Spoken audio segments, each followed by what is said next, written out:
Firstly, can I just get a little you can hear me well, you can see me well, everyone. Lots of love from Singapore to all of you. I just get a little indication in some way to let me know that you can hear me well and you can see me well. Okay, fabulous. I got a few yeses. So let's just begin without any delays. You've had a fabulous start to the day, and I will do my utmost to continue the momentum of being fabulous if I can. So this is my second time speaking to the Russian audience. Thank you, Artem. Some people call him Tim, for inviting me back. But my connection with Russia goes back to when I was growing up in India and was in my early years of school. My father was a colonel in the Indian Army. And on some days as a child, I had this opportunity to be taken to these large army grounds which had these army tanks and artillery guns, of course, not loaded, to watch them. And I would run with my friends and my brother across the ground, go sit on these tanks, play hide and seek around it, and at the end of it, sit on the soldier seat and pretend to shoot the enemy and ask my father, "These things are so cool. Did you make them?" And he would turn around and say, "No, they are made in Russia."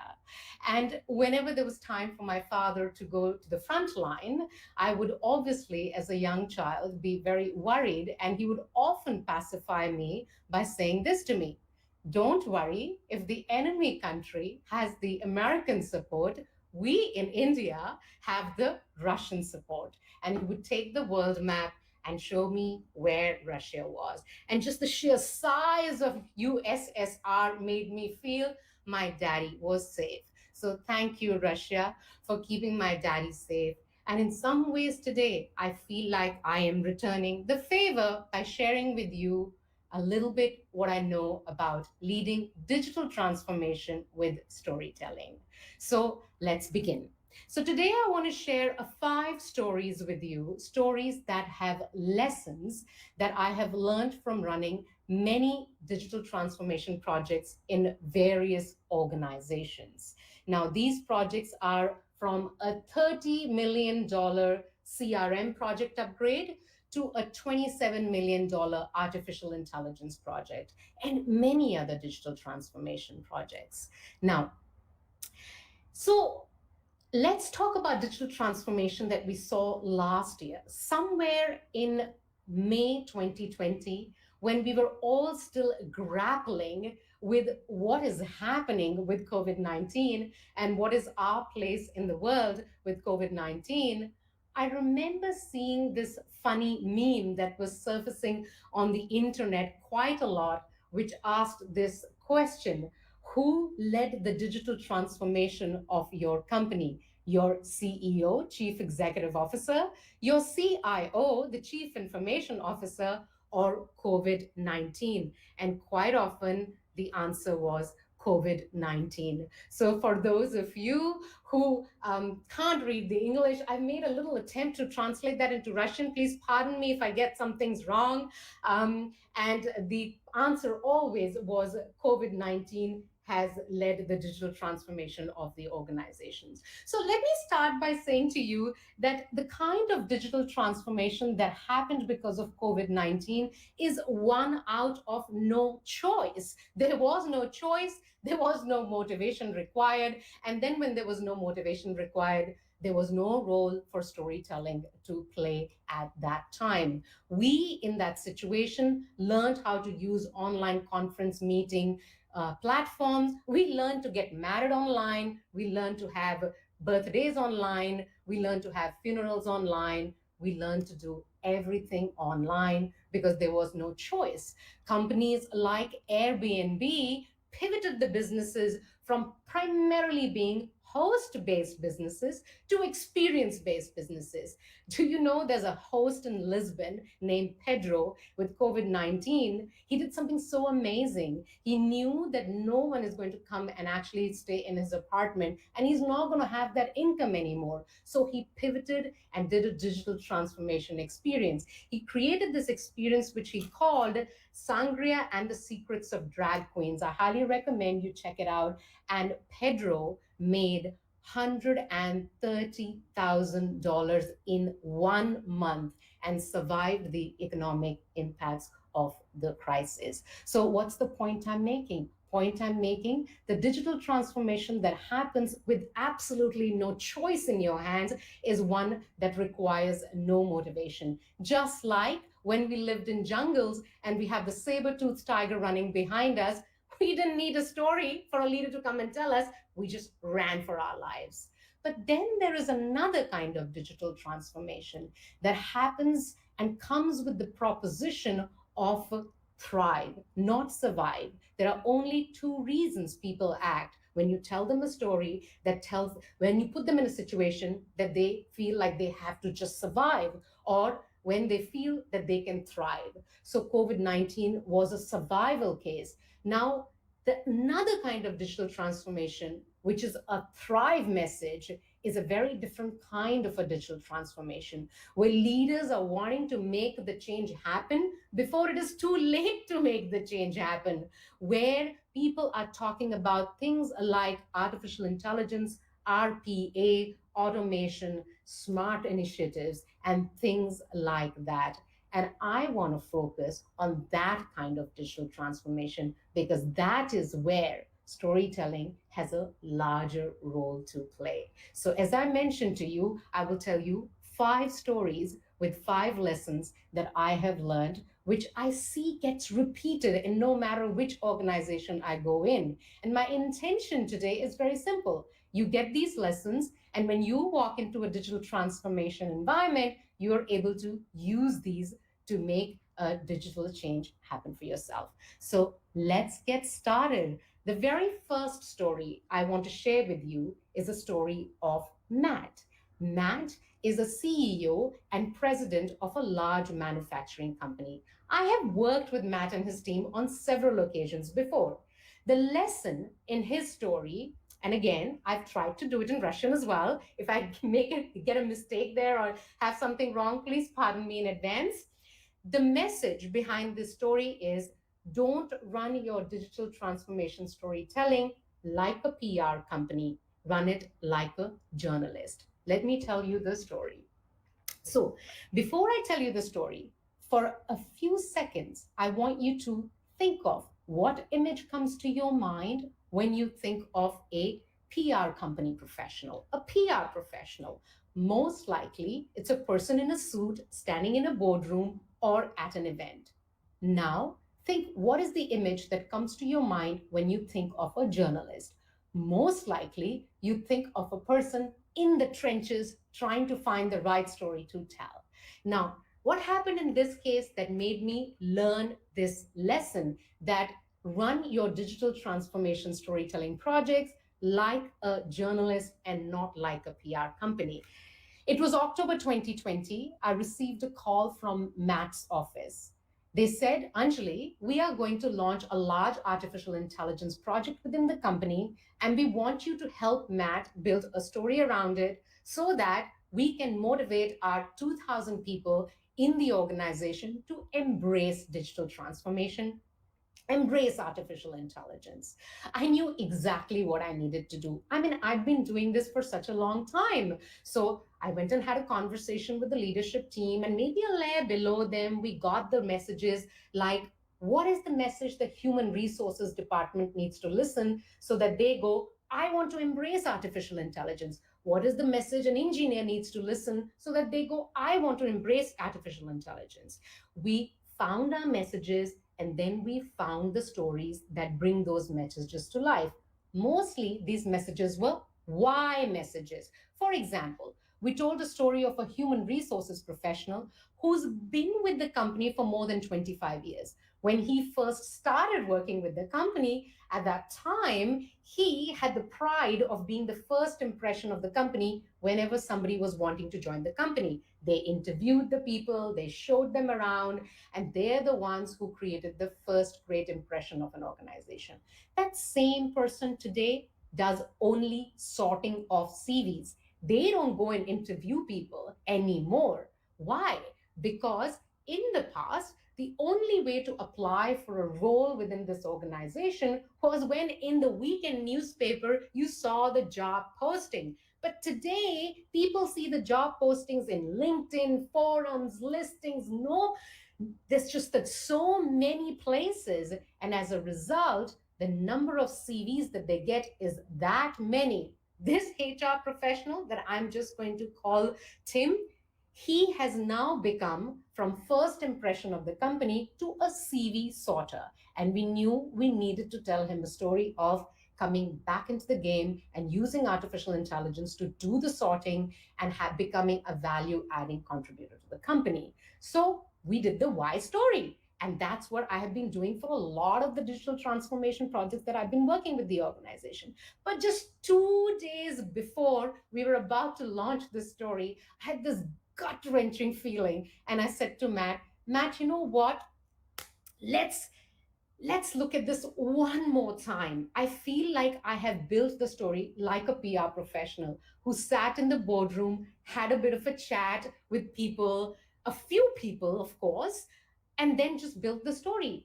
Ran after a specific message and found stories that can help bring that message to life. And Matt said, okay, you go and have a chat with as many people as you want. I wore my journalist jacket and I started having chat with people on the ground. And thank God I had that chat with the people on the ground. Because as I went on the ground, I realized people said to me, when did COVID-19 happen? I bought into the idea that digital transformation is here to stay. I don't need the why, Anjali. I really don't. I know I have to do the why. Tell me the how. What I'm worried about is that I haven't learned how to work on technologies like artificial intelligence, smart factory, automation, etc. How the hell am I going to learn? And at that point, I realized the world of digital transformation post COVID 19 has changed. The story has changed. Why does not have as much weightage as how has now? So we went back to the drawing board and we built the story in two parts. The story was this much, 50% of it had why, showing HR people why they need to embrace it, showing engineers why they need to embrace it, showing manufacturing why they need to embrace it, showing procurement why they need to embrace it. But more importantly, how were they going to learn that skill? That introduced a new reskilling program for everyone, where the leader told a story with change assistance in it. The leader said, you know what? You are also going to be taught how to learn these digital transformation things. It's not just the why. So there you go. If I had just been like a PR professional, I would have told the story of why.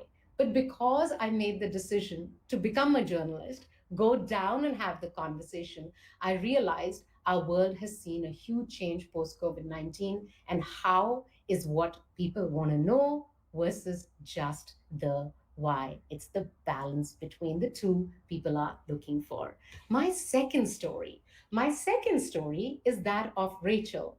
Rachel works in London. She is the head of global cybersecurity for a large bank.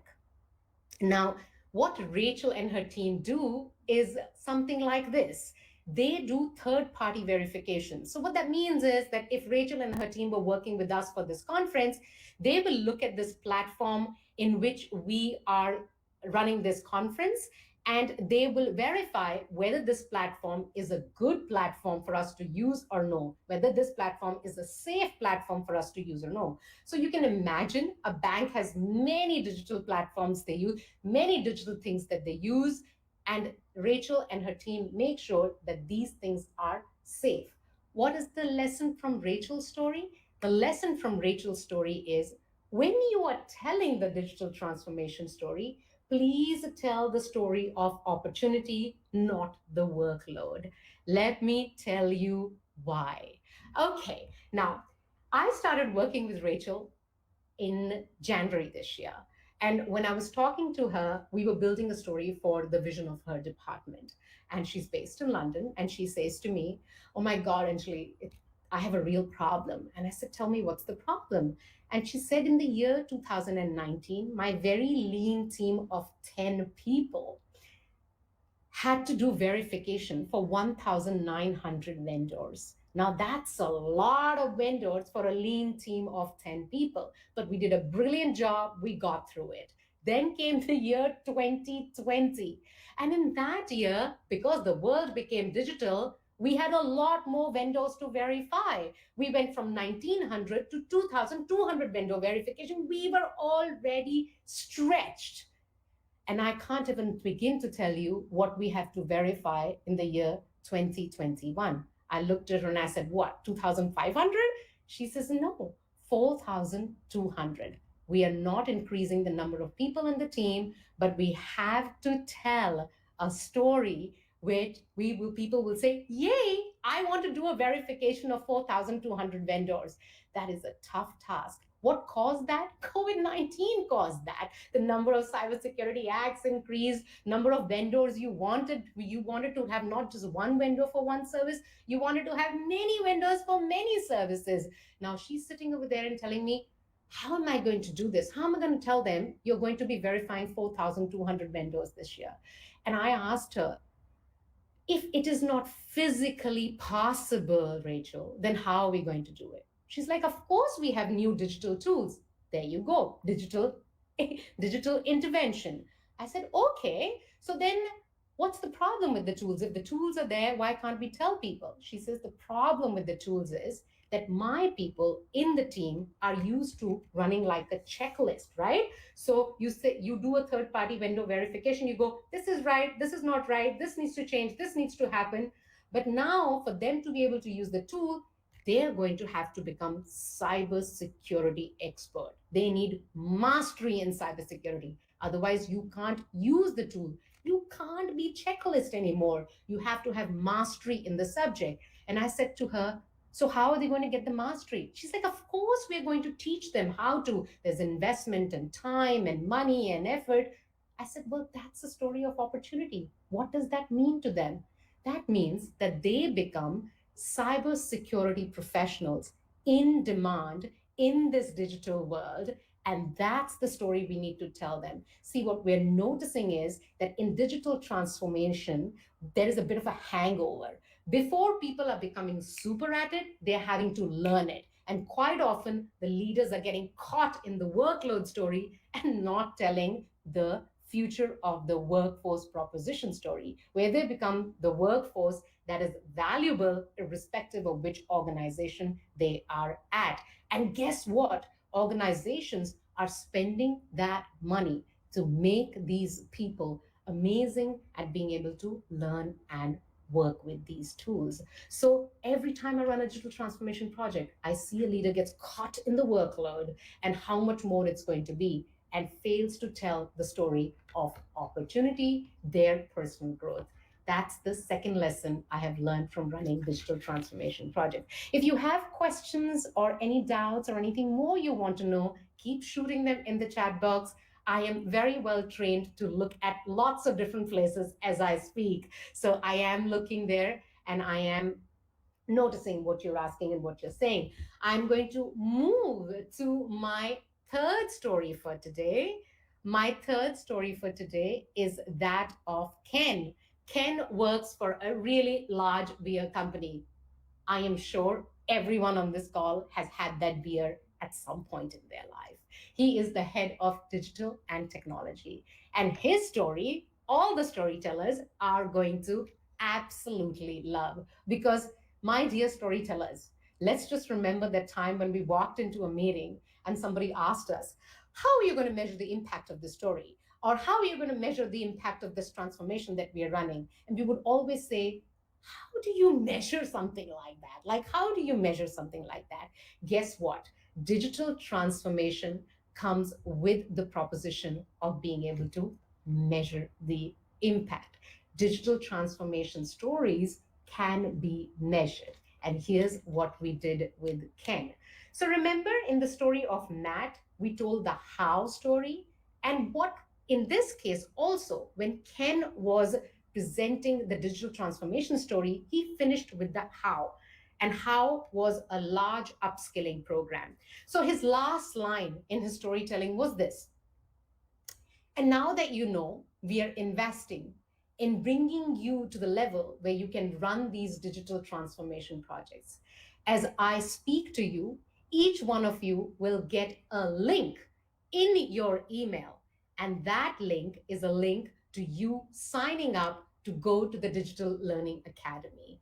You can go in and you can sign up for the courses that you want to sign up that we are providing you. And as you sign up, I will openly sign up along with all of you. We created this shared moment where the leader signed up for all the things he wanted to learn, and people signed up for all the things they wanted to learn.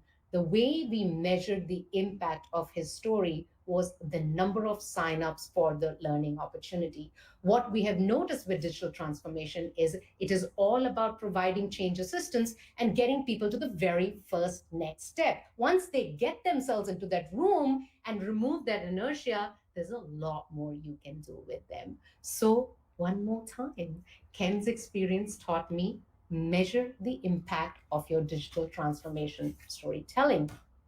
How's everybody going so far? All good? You getting the points I'm making? Let me know. I'm waiting to hear from you in the chat box. Yeah? Let's move to the next story. And the next story is that of Tara. Now, Tara is also a CEO of a large manufacturing company. And the lesson that I learned from her story was that you don't try to change minds, you try to align minds at the start of your digital transformation storytelling. So, what does that mean? That means that when Tara was also telling a story about an artificial intelligence project, I told Tara, we cannot start the storytelling by you telling people how 5 years ago you learned that it was important for you to learn digital transformation and you jumped on it and you learned everything. Wrong move. You're trying to prove people that they are already so behind. You did it 5 years ago. The way to do this better would be when you tell people you are as behind as them. So, how did we build Tara's story? We build layers as she started. She gets up in front of the people and she says, well, today I'm going to honestly confess something with you that I'm quite ashamed of confessing. I am leading a large technology company, but I must make this confession. And here's my confession. Many years ago, I received an email in my inbox which said, you can now sign up for internet banking. I ignored that email. I said, what internet banking? I loved signing my checkbooks. I loved going to the banking machine, updating my passbook. I loved all those manual things. And then one day I come back from a business trip and I was signing all these checks I needed to sign because I could only sign them when I come back. My mother, who is much older than me, obviously turned around and said to me, what manual labor is this? Even I am on internet banking. And in that moment, I realized I was such a late adopter of internet banking. And I thought it's not here to stay. It's just a fad and we'll go back to our usuals. Then when voice came out, people started saying, oh, voice is going to be the next big thing. I said, no way. Voice can never be as good as just the actual way we work. And then one day, my son, whilst I was looking for an app on my phone, said to me, what are you trying to look? Just ask Siri to find it for you. And I thought, I am meant to be the technologist. Now my son is telling me how to use voice. I actually hadn't even realized that voice has come such a long way. Just like that in 2017, when I went to India and heard a startup make a presentation about an algorithm, artificial intelligence can tell you when in the company who's going to resign, I completely ignored and said, cannot have algorithm replace intelligence. It is impossible. But today, I want to confess, I was late in understanding that too. We all stand together today, being the late adopters of this technology. COVID 19 has put a lot of pressure on us to have to learn. Let's learn together. What did we do in that moment? We brought people along with the president of the company, and not made them feel that distance that we normally feel from our leaders. We brought commonality, and then the leader told the rest of the story. So, digital is an unknown, freaky, mystery space. People are scared of digital. You don't change people's mind in the first go. You align with them, with their minds. You tell them, you and I are the same. Let's get through this together. All right. Let's move to my last story for today, and perhaps my favorite story also. My last story is that of Jane. Jane is the head of marketing for a customer enablement platform. So it's a platform that does customer enablement on your mobile phones, and she lives in New York. And the platform is also originated out of New York. I worked with Jane in September 2020. And when I worked with Jane, she told me something that I will never forget. And I'm noticing that in all the digital transformation projects that I'm doing right now. As we are really putting more and more focus into digital transformation, we are noticing people are becoming really good at understanding the tools and worse at understanding the humans. Let's not forget that we built these tools for the human service. We did not build these tools for some alien from somewhere. So let's look at an example of that. An example of that would be this. So what happened was, there is a technology company that allows you to book car services using your mobile phone. So you can go on the mobile and book a car service. Now, this car company focused heavily on building this technology, and this technology also gave them the insight that the reason why people book these services is for convenience. Don't have to carry credit card, don't have to have cash, can book it from anywhere, no need to find parking. It's super company, right? It's a supremely convenient proposition. This company goes to South America, tells the story of convenience to people. Nobody books the service. Why don't they book the service? Because in South America, that's not what they're looking for. They don't look at booking the car service for convenience. In South America, people will book a car service if they hear this. Every time I book the car service, there is through this car service, there is a new driver, new number plate, new color, new model. It's different every time. That means I won't get followed, I won't get robbed, I won't get kidnapped, and I am safe. And that is the story that people needed to hear. The problem with digital transformation is that we are forgetting empathy on scale, we are forgetting human connection on scale, and we are suffering from this problem that we called alienation of labor, where people are super at tools but actually don't know how these tools service the people. How do these people actually want to use these things that we are building for them? So, what are we doing with the companies that I'm working with? Digital transformation often comes with an ability to create time for people. And when that time is created, we are making sure that we don't put that time back into more digital transformation. We are using that time for much needed human connection and creating empathy at scale. Because without empathy, there is no innovation. Without innovation, what would a digital transformation be? So, in summary, everyone, today I told you 5 stories with 5 lessons. Story number 1, don't be a PR company, be a journalist. COVID 19 has told people there has to be a fine balance between why and how of the digital transformation. Story number 2, tell the story of opportunity, cybersecurity mastery, and professionals, not the workload. Story number 4, you can measure the impact of digital transformation stories. Story number 5, don't try to change minds. Digital transformation is freaky, scary, spooky. Bring people along. Last story. Don't get better at just getting good at tools. You'll create alienation of labor, understand empathy and human connection at scale. That's all I have for you today. Thank you very much.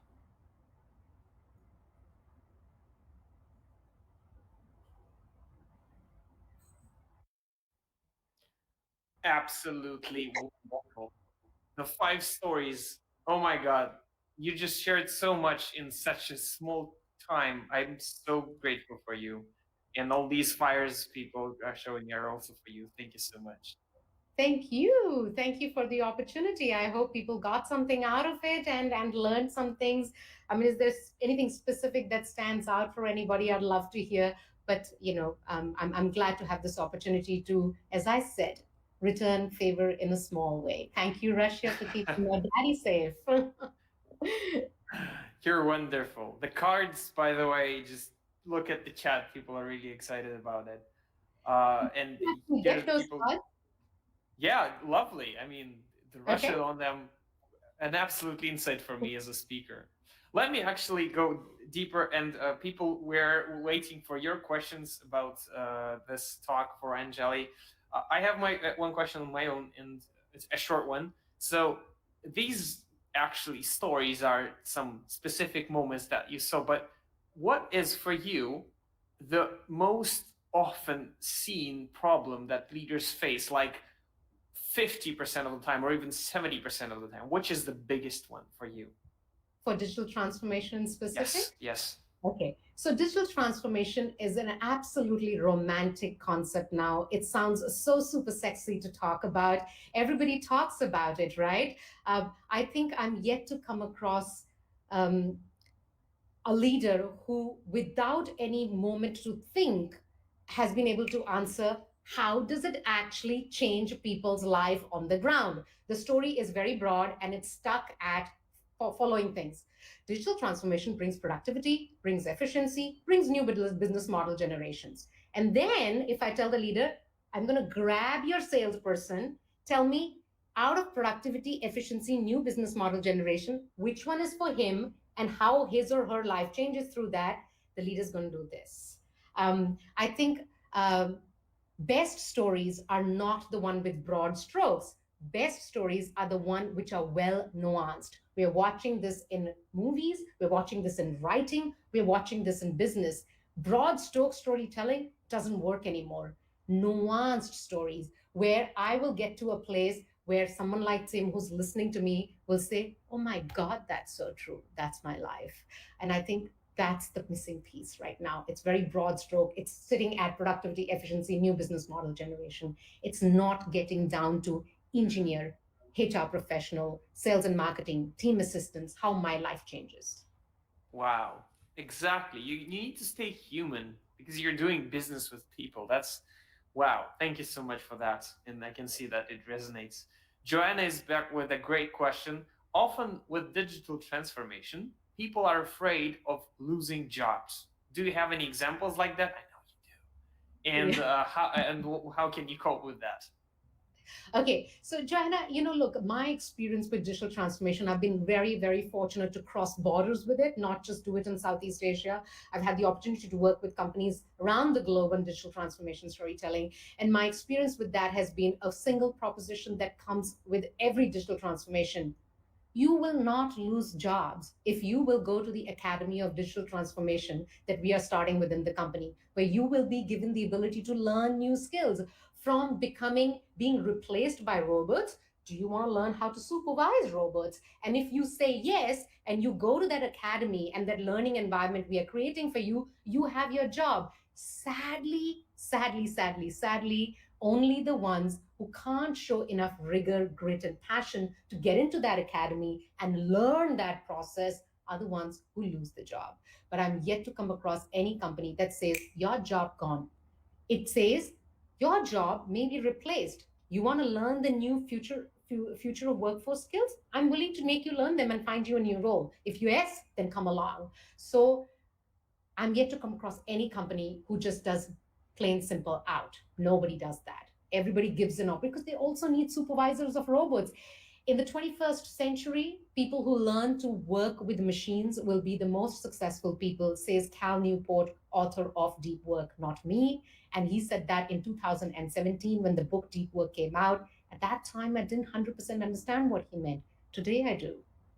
Yeah, exactly. Exactly. There's a tight balance between understanding the machines and using humans, and using machines and understanding humans. It's a complicated world we live in.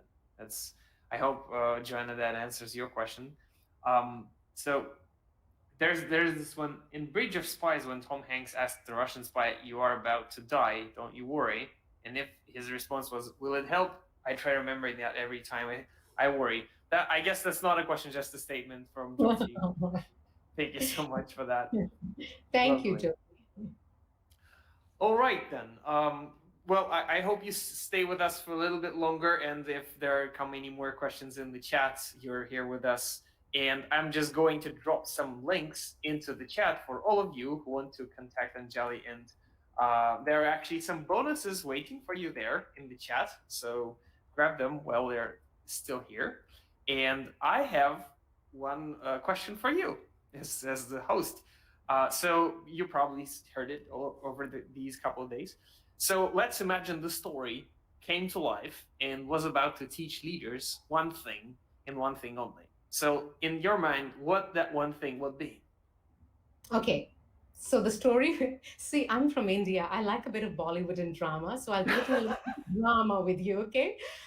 So the Okay. story, when I see story to be feminine, so story comes out, holds the leader's hand, looks him or her right into the eye and says, "My dear, do not judge me until you try me."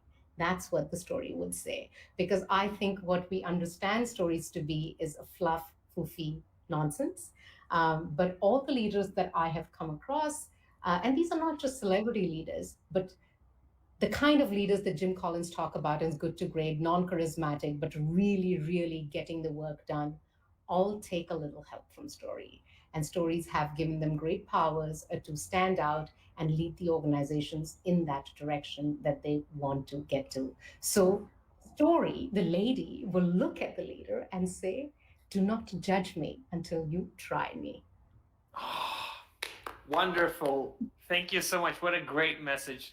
Let's give our fire and our pluses and our applause. We can hear them from here to Anjali. That was a bliss. You're amazing. Thank you so much.